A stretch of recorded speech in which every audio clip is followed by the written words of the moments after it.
بایستی همیشه به یاد داشته باشیم که همانا روزی فرا خواهد رسید که نامه اعمال ما بر ما توزیع خواهد شد. پس اگر نامه اعمال به انسان داده شد و مردم در ترس و وحشت افتادند و نمیدانند که در کتاب خود چه میخوانند تا آنکه خواهند دید که در آن همه چیز نوشته شده است، رواست برای آن وقت حریص باشی و چیزهایی رو یادداشت کنی که تو را در مقابل الله رو سفید کند.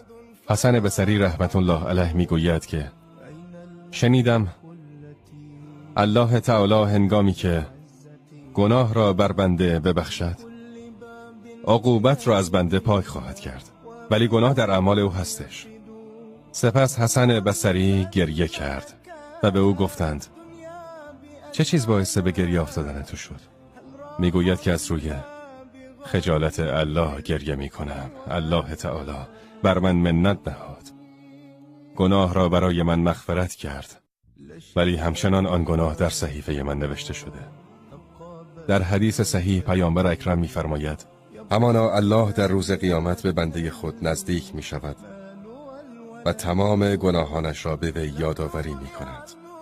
پس به او می گوید که ای بنده، آیا به یاد داری روز فلانی چنین کردی یا چنان کردی؟ پس می گوید آری ای پروردگار. یعنی آیا به یاد داری که در نماز صبح خواب بودی؟ آیا به یاد داری هنگامی که تنها در اتاق بودی و چیزهای حرام را در اینترنت روشن کردی؟ به یاد داری؟ آیا به یاد داری هنگامی که در فلان سرزمین بودی و تلویزیون را باز کردی و شروع به نگاه کردن و چیزهای حرام کردی؟ آیا به یاد داری؟ آیا به یاد داری هنگامی که به دروغ قسم خوردی؟ آیا به یاد داری که به دروغ حرف میزدی؟ آیا به یاد داری هنگامی که حقوق والدین را انجام دادی؟ آیا به یاد داری هنگامی که به والدین خود بخل ورزیدی با آنچه که نه بر تو تأثیری میگذارد و نه تو را فقیر میکند؟ آیا به یاد داری هنگامی که به فلانی حسادت کردی و غیبت کردی و گفتی این چنان و چنان است؟ بنده میگوید بله پروردگارم، به یاد دارم، بله به یاد دارم. سپس الله میگوید آیا به یاد داری در روز فلانی چنین کاری و چنان کاری کردی؟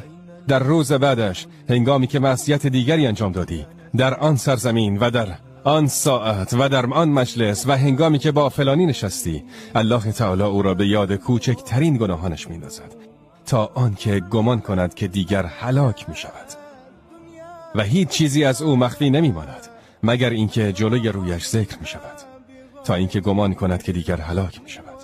الله غفور، رحیم و با عظمت، به او میگوید که همانا من در دنیا آنها را برای تو پوشاندم و من امروز برای تو بخشش خواهم کرد.